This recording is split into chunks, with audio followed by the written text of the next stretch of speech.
आज आपण नाचणीचं पीठ आणि चॉकलेट वापरून थोडंसं पौष्टिकरित्या गूळ घालून हे अप्पे कसे बनवायचे ते पाहणार आहोत। झटपट काहीतरी गोड बनवायचं म्हटलं तर हे अप्पे नक्कीच ट्राय करू शकतो। आपण हे अगदी पौष्टिकरित्या बनवलेले आहेत। नमस्कार, भाग्यश्रीज कुकिंग चॅनलमध्ये आपल्या सर्वांचे खूप खूप स्वागत आहे। चला तर मग वेळ न घालवता आपण रेसिपीला सुरुवात करूया। तर इथे मी एक बाउल घेतलेला आहे। त्यामध्ये आपण सर्वात पहिल्यांदी जी गुळाची पावडर असते ती मार्केटमध्ये सहजरित्या मिळून जाते, ती 1/4 कप घेतलेली आहे। आणि त्यानंतर आपण 2 टेबलस्पून बटर मेल्ट करून घेतलेला आहे, म्हणजेच विरघळवून घेतले। आता हे व्यवस्थित मी मिक्स करून घेते। आता हे चांगलं मिक्स झालं की यानंतर आपण यामध्ये दूध टाकून घेणार आहोत। तर मी साधारण 3/4 कप दूध घेतलेलं आहे। दूध थोडंसं गरम घ्यायचं, त्यामुळे ते आपल्या गुळामध्ये आणि बटरमध्ये व्यवस्थित असं मिक्स होतं।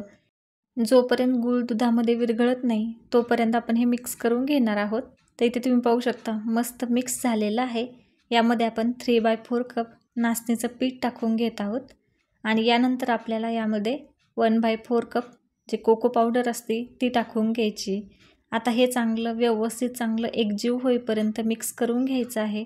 साधारण 1 ते 2 मिनिट चांगलं हे मिक्स करून घ्यायचं। चांगलं याला पातळ अशी कन्सिस्टन्सी आलेली पाहिजे। इथे तुम्ही पाहू शकता व्यवस्थित हे सर्व मिश्रण मिक्स झालेलं आहे। आता यानंतर हे फुलण्यासाठी आपण 1 टेबलस्पून बेकिंग पावडर टाकलेली आहे, त्यामुळे आपले अप्पे मस्त असे फुलतात।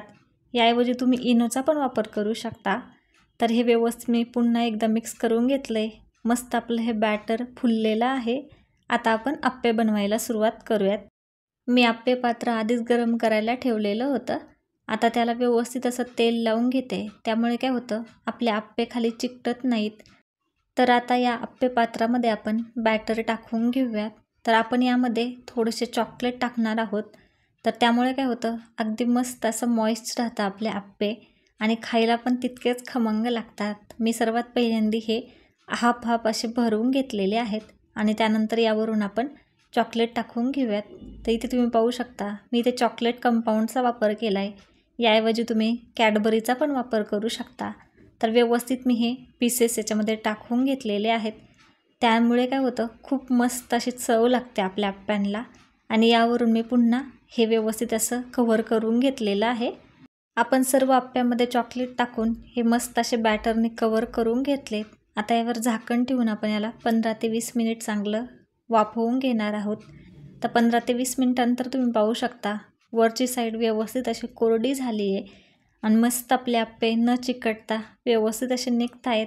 आता आपण हे सर्व अप्पे काढून घेऊयात। आपण जे चॉकलेटचे पीसेस टाकले होते ते टाकणं ऑप्शनल आहे, पण जर तुम्ही ते टाकले तर त्याची चव खूप अप्रतिम लागते।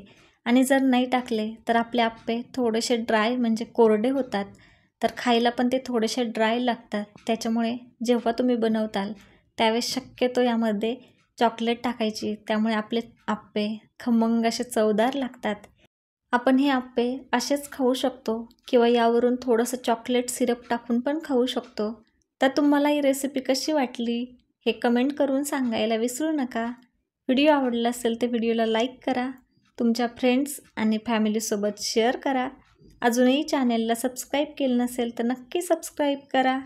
पुन्हा भेटूयात अशाच एका नवीन रेसिपीसोबत। तोपर्यंत मस्त खा। धन्यवाद।